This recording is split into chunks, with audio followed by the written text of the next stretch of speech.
because there are things that we need beyond tariffs. We need open borders. You know, we almost had a deal with China where we're going to open up China. It was almost done. Some of you remember it during my first term, and it was very disappointing. We ended up making a great deal. $50 billion worth of product was sold. $50 billion. You'd like that in Israel. And I made that deal, but it wasn't the deal that I wanted. It was the deal that I wanted was that, plus they were going to open up China so that our companies could go into China and compete with other countries and China for for a large number of people. And at the very end, that deal was terminated, and we went to a piece of the deal. And so there are a lot of things outside of tariffs, but tariffs are very important. But there are a lot of things like opening up countries that were totally closed. China's essentially a closed country. In fact, it is a closed country. And what they do is they charge tariffs so that if you sell cars or if you sell anything, nobody's going to buy it because the price is out of control. But that's true with a lot of other countries also. So we're going to get fair deals and good deals with every country. And if we don't, we're going to have nothing to do with them. They're not going to be allowed to participate in the United States.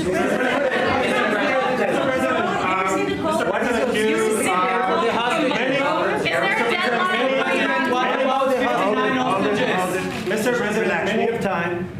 This gentleman is all day long. Mr. President, thank you for the chance. Many of Palestinian Americans who voted for you are not for Biden because you've promised them to end the war in Gaza. Very honored by that vote, too. The war is still going on and there's no hostage deal. Do you have any update on that? Well, I'd like to see the war stop, and I think the war will stop at some point that won't be in the too distant future. Right now we have a problem with hostages. We're trying to get the hostages out. We got quite a few of them out, but it's a long process. It shouldn't be that long. We have a big problem that we've done. I think I'll ask Pete to maybe talk about it for a second, because a lot of people are asking. The Houthis, we've been very tough and very successful militarily. We've really damaged them badly. These were people shooting down ships and other things, by the way, flying objects like airplanes. And we've put a major hurt on the Houthis, which nobody's been able to do. We've really hit them hard, and they know it, and they don't know what to do. And it's every night, night after night. And we've gotten many of their leaders and their experts. They're experts on missiles. I mean, they actually make missiles. Nobody thought that. But they make missiles. They're highly sophisticated, and they're very tough. But they've been very badly damaged. Nobody else was able to do that but us. Pete, you want to discuss that, please? Yes, sir. It's been a bad 3 weeks for the Houthis, and it's about to get worse. It's been a devastating campaign, whether it's underground facilities, weapons manufacturing, bunkers, troops in the open, air defense assets. We are not going to relent. And it's only to get more unrelenting until the Houthis declare they will stop shooting at our ships. And we've been very clear at the Iranians as well. They should not continue to provide support to the Houthis, and that message has been made very clear. So we have a lot more options and a lot more pressure to apply, and we know, because we see the reports, how devastating this campaign has been in them, and we will not relent.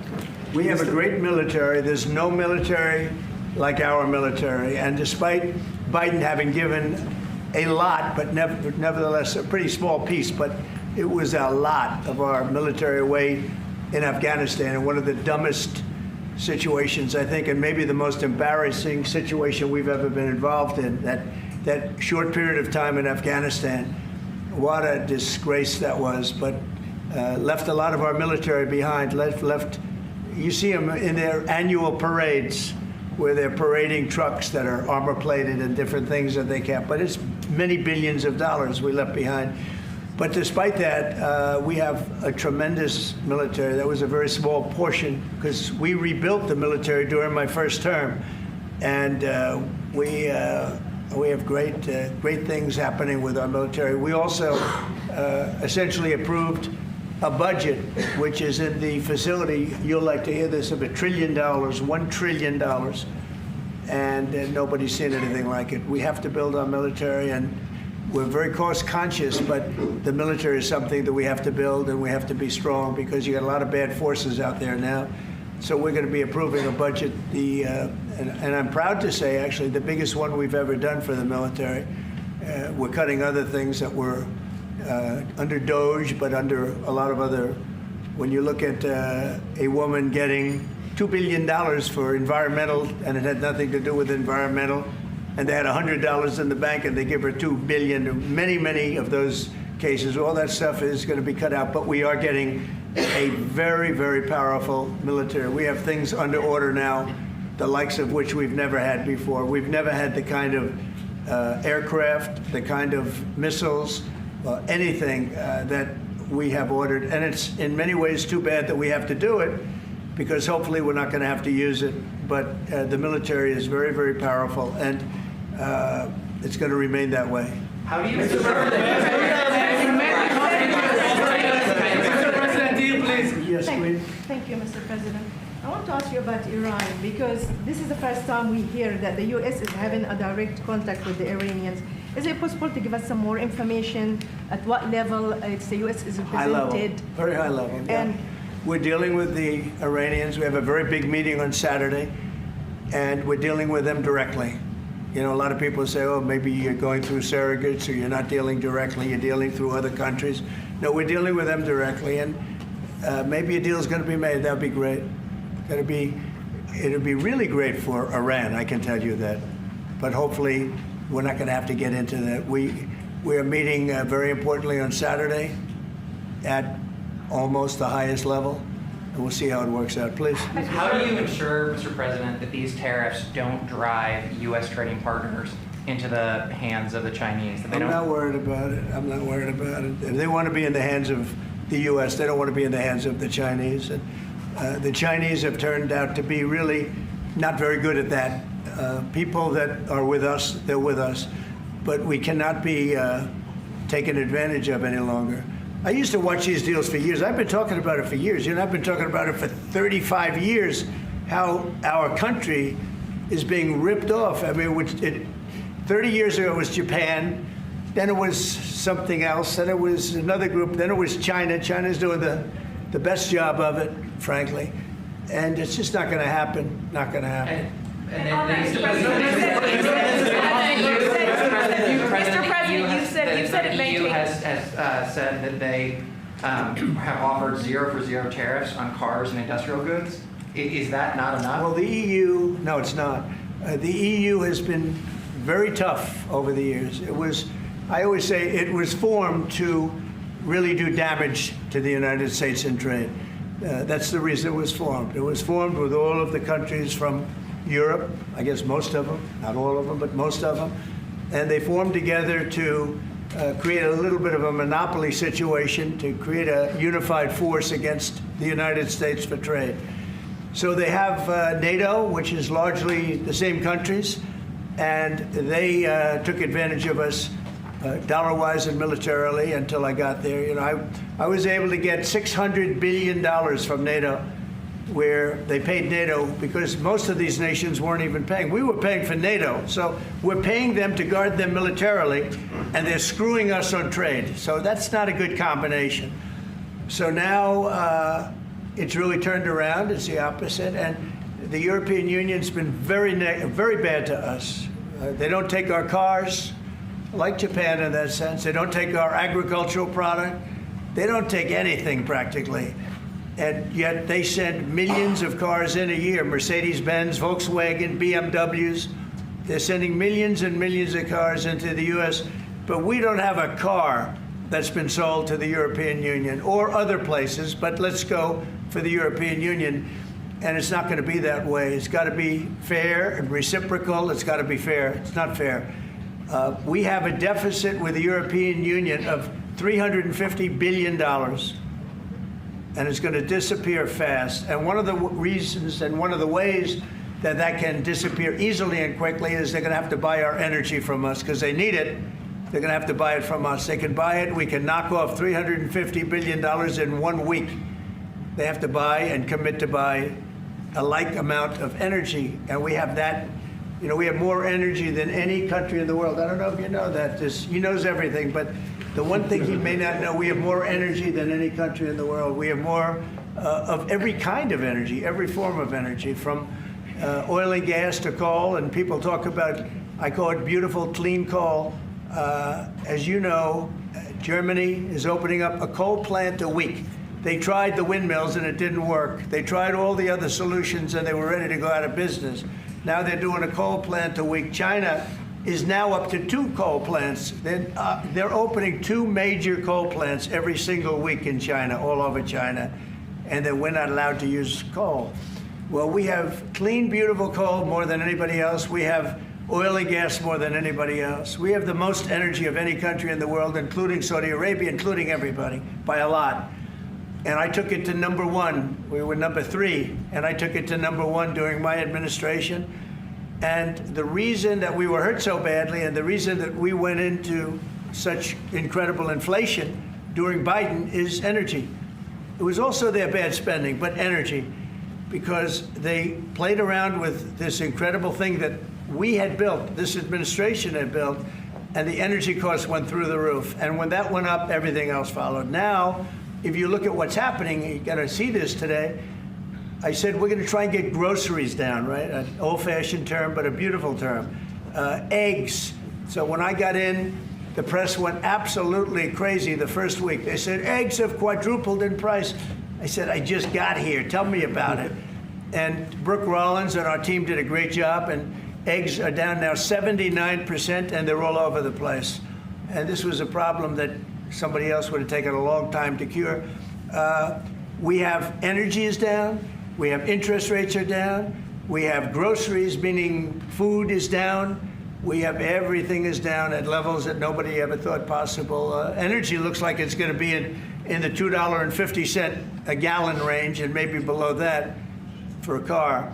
So for gasoline. So we're really doing amazing. I mean, we're cutting prices because prices got so high, people couldn't live. I mean, the prices for groceries, the prices for standard groceries, standard things were going through the roof. They couldn't live. And now those prices are coming down.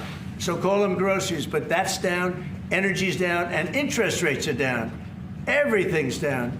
And the interest rates, the beauty there is when we refinance debt, you know, debt's become such a big factor in this country. We're going to start paying debt off with tariffs and other things. But it's such a big factor because the interest rate's so high.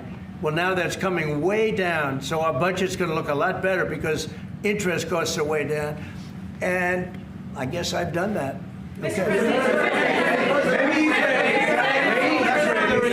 Many Israelis are watching you now on live show. Good. What is your specific way of getting the hostages out from the horrific captivity? We are trying very hard to get the hostages out.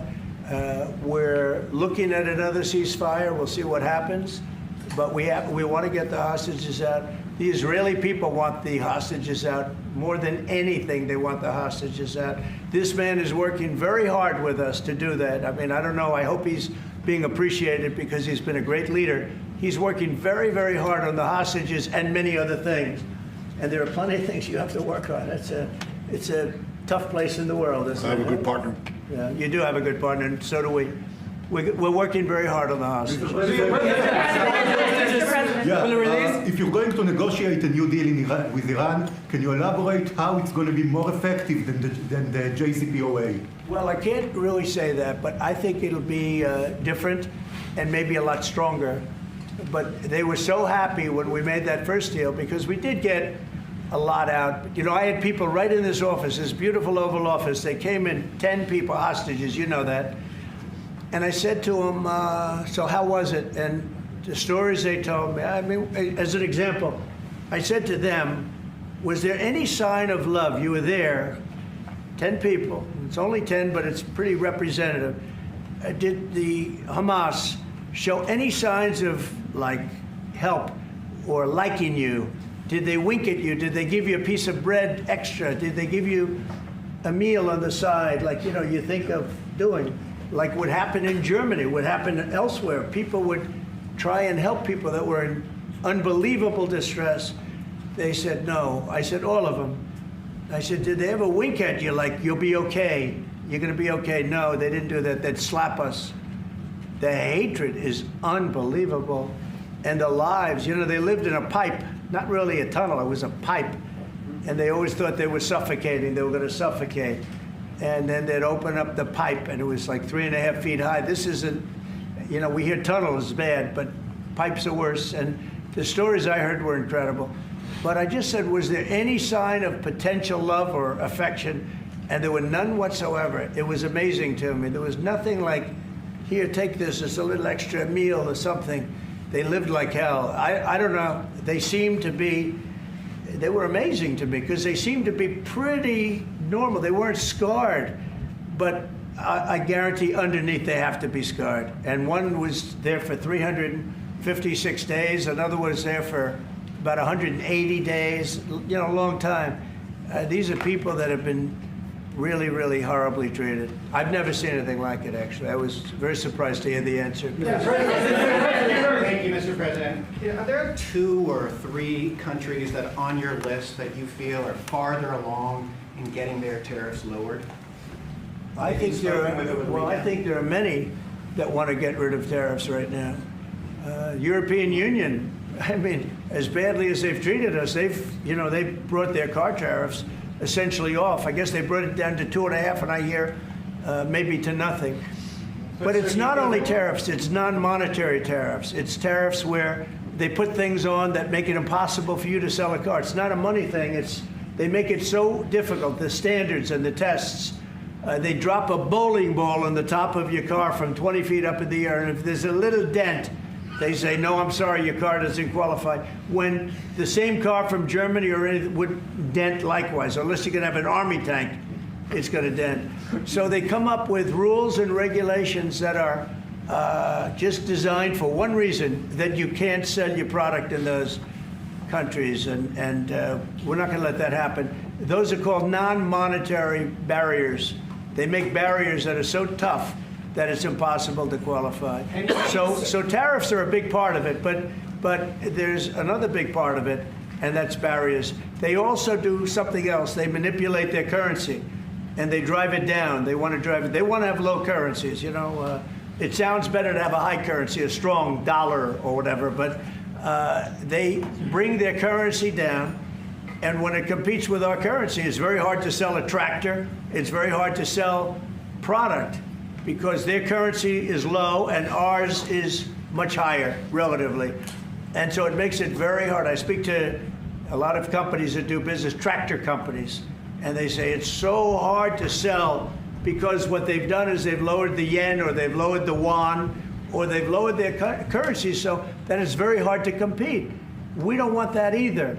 So we have a lot of things that we're talking about, but we're going to fix it properly, and it's going to be fair to everybody. And in the end, I think we're going to have a world that does a lot better, you know, but they have to respect the United States. And nobody but me would do this. Nobody but me would do this. You know, it would be nice to serve a nice, easy term, but we have an opportunity to change the fabric of our country. We have an opportunity to reset the table on trade. We lose billions of dollars. We lose close to $2 trillion a year on trade. We lose $1 trillion a year to China. $1 trillion. We lose hundreds of billions of dollars a year on trade to China. We lose hundreds of billions of dollars overall, probably close to $2 trillion. Why would we do that? Number one, why would we do that? And then you have to say, is it sustainable? Then you hear about all of the people that say, well, deficits. If we have a deficit with the country, or if the country has a big surplus with us, like China has a massive surplus that they take and they spend on their military. Well, we don't want that. I don't want them to take $500, $600 billion a year and spend it on their military. I don't want them spending money on their military. And I shouldn't have to spend money. We shouldn't have to spend it either. Because, you know, hopefully, and I said this to President Xi, hopefully it's money that we're never going to use. In other words, because we're not going to use those incredible weapons that we have and that they have. We don't want that. So it's going to be very interesting. It's the only chance our country will have to reset the table. Because no other president would be willing to do what I'm doing or to even go through it. Now, I don't mind going through it because I see a beautiful picture at the end. But we are making tremendous progress with a lot of countries, and the countries that really took advantage of us are now saying, please negotiate. You know why? Because they're getting beaten badly because of what's happening. They're getting beaten badly. They're being devalued as countries. But it's the only chance we're going to have to reset the table on trade. And when we do, we're going to come out unbelievably well. We're going to have a strong country economically again. And we're going to have those factories that are empty all over the United States. We've lost 90,000 plants and factories. Think of this, 90,000, you wouldn't think it's possible, 90,000 plants and factories since NAFTA, which was, by the way, the worst trade deal ever developed, ever had by any country anywhere, NAFTA. And I terminated NAFTA. Everybody said it would be impossible. And I terminated it through Congress. We terminated it. You had to get it through Congress. It was a trap. It was a horrible thing, and we got it done. And we went to the USMCA, which was much better. The problem is they cheat. They cheat like crazy. Canada cheats, Mexico cheats, just one of those things. But we are resetting a table, and we're going to have great trade, and we're going to have a very strong country. Our country is going to be at a level that has maybe never been, or maybe, you know, our country was the strongest, believe it or not, from 1870 to 1913. You know why? It was all tariff-based. We had no income tax. Then in 1913, some genius came up with the idea of let's charge the people of our country, not foreign countries that are ripping off our country. And the country was never that kind of wealth. We had so much wealth, we didn't know what to do with our money. We had meetings, we had committees, and these committees worked tirelessly to study one subject. We have so much money. What are we going to do with it? Who are we going to give it to? And I hope we're going to be in that position again. Mr. President, do you plan to reduce the tariffs that your government put on Israeli goods, 17%? On where? On Israeli goods, the 17%. Do you plan Well, to we're reduce talking it? about a whole new trade. Maybe not. Maybe not. Don't forget, we help Israel a lot. You know, we give Israel $4 billion a year. That's a lot. Congratulations, by the way. That's pretty good. But we give Israel billions of dollars a year. Billions. It's one of the highest of, and we give a lot of countries money. You wouldn't believe if I said we give Afghanistan a lot of money, didn't it? Because that was a Biden deal, another Biden deal. Not only did he embarrass us with that, but they give them billions of dollars, Afghanistan, right? So, but no, we take good care of our friends, and we don't take care of our enemies. We're not taking care of our enemies anymore, but we do take care of our friends. Thanks, Department for the Times of Israel. The IDF is fighting again in the Gaza Strip. I myself might be called up in a month. Do you think that's the way to pressure Hamas to get to a deal? And do you think blocking humanitarian aid is also an effective pressure tactic? Well, you know how I feel about the Gaza Strip. I think it's an incredible piece of important real estate, and I think it's something that we would be involved in, but you know, having a peace force like the United States there, controlling and owning the Gaza Strip would be a good thing. Because right now, all it is for years and years, all I hear about is killing and Hamas and problems. And if you take the people, the Palestinians, and move them around to different countries, and you have plenty of countries that will do that, and you really have a freedom zone. You call it the freedom zone, a free zone, a zone where people aren't going to be killed every day. That's a hell of a place. It's a, you know what I call it, a great location that nobody wants to live in, because they really don't. And when they have good living, real living, where Hamas and all of the problems they have, the level of death on the Gaza Strip is just incredible. And I've said it. I don't understand why Israel ever gave it up.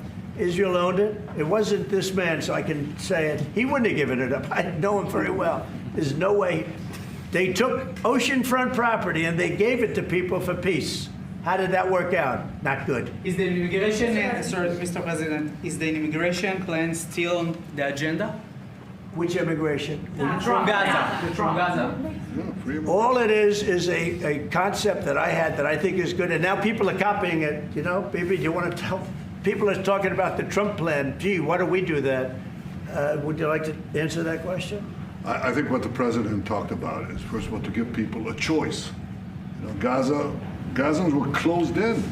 And every other place, including in arenas of battle, I mean, whether it's Ukraine or Syria or any other place, people could leave.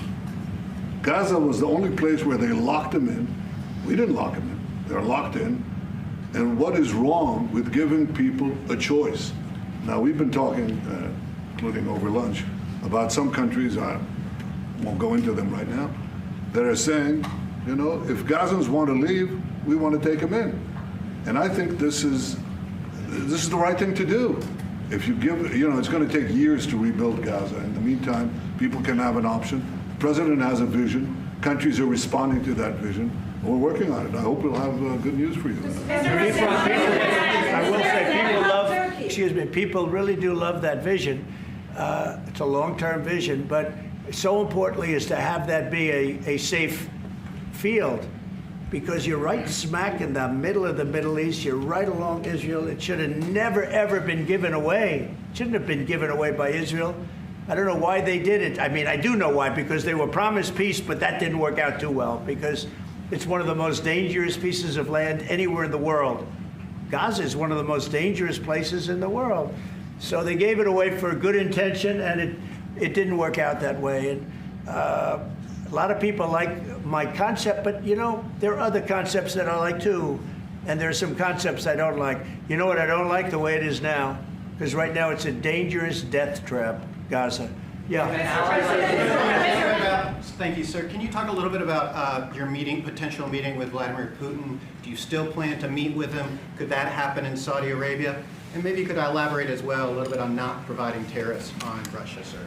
So the reason we're not talking about tariffs with Russia is because we're not doing business essentially with Russia, because they're in a war.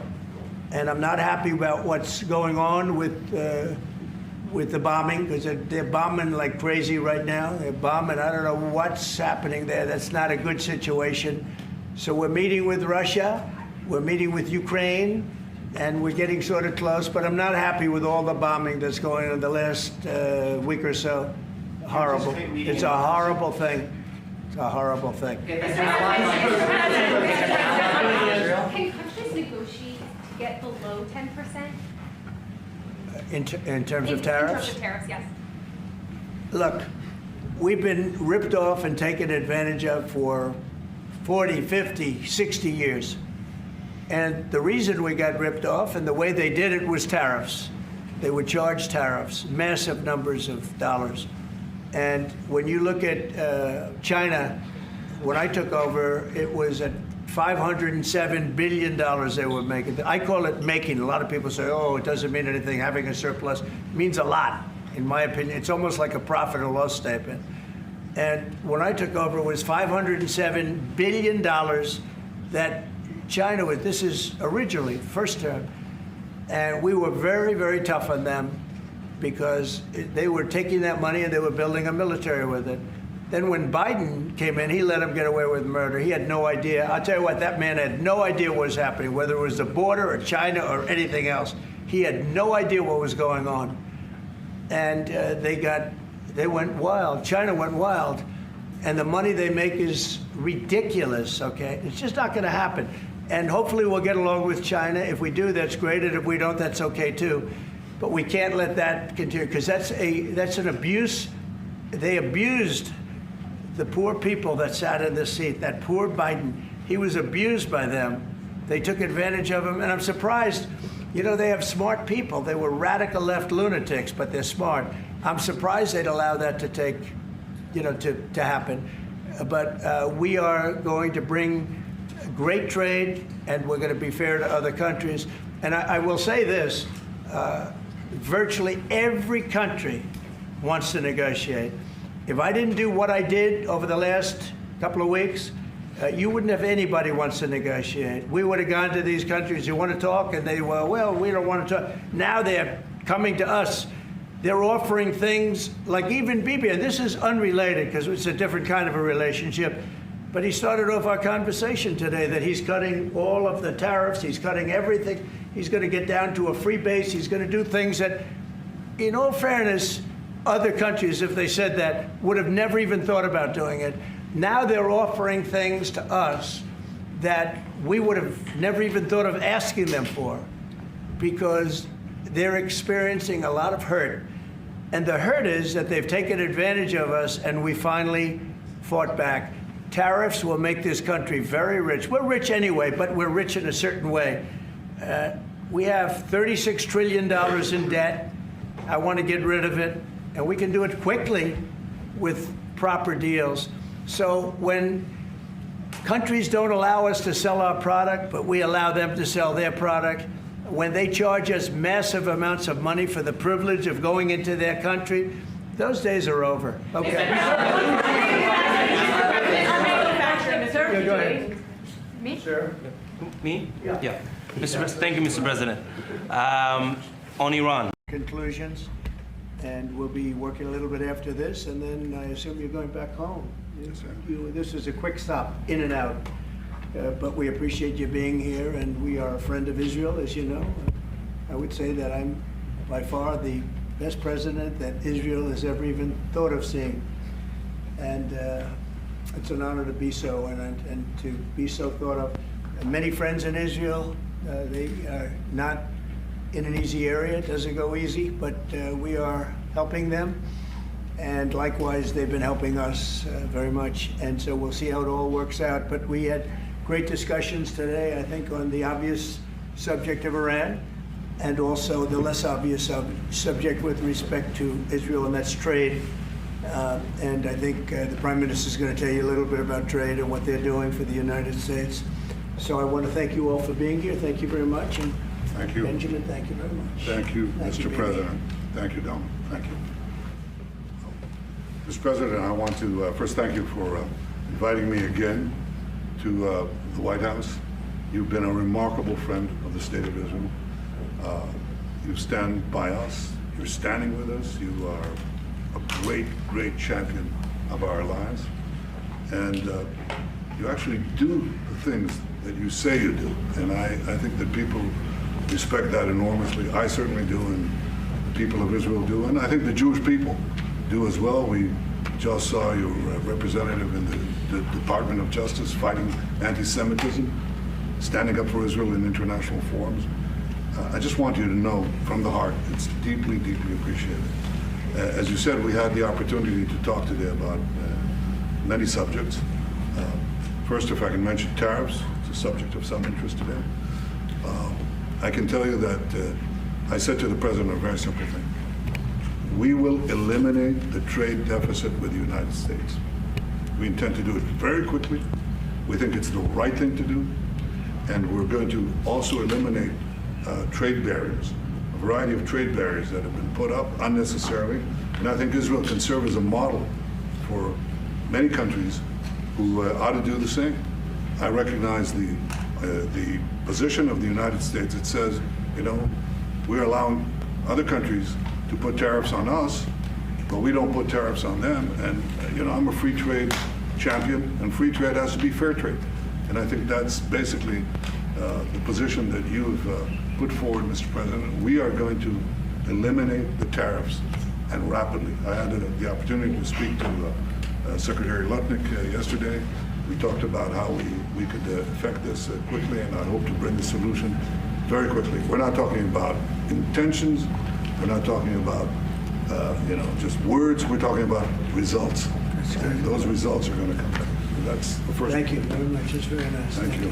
Thank you. Mr. President, what about the hostages here? Well, What about the hostages? Let him I didn't finish. finish. I'm going to begin. We spoke about not only the hostages, but about Gaza.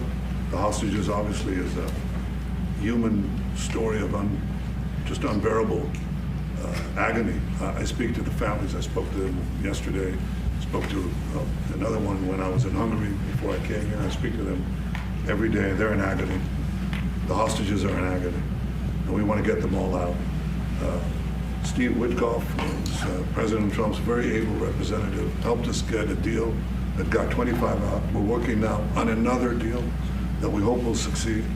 And we're committed to getting all the hostages out, but also eliminating the evil tyranny of Hamas in Gaza, and enabling the people of Gaza to freely make a choice to go wherever they want. I mean, they should have that choice. And the president put forward a vision, a bold vision, which we discussed as well, including the countries that might be amenable and are amenable to accepting Palestinians of their free choice if they choose to go there. And I think that's the second thing that we discussed. But the hostages came right on top. We also discussed the situation in Syria. We've had neighborly relations with Turkey that have deteriorated, and we don't want to see Syria being used by anyone, including Turkey, as a base for attack in Israel. Turkey is a country that has a great relationship with the United States. The president has a relationship with the leader of Turkey.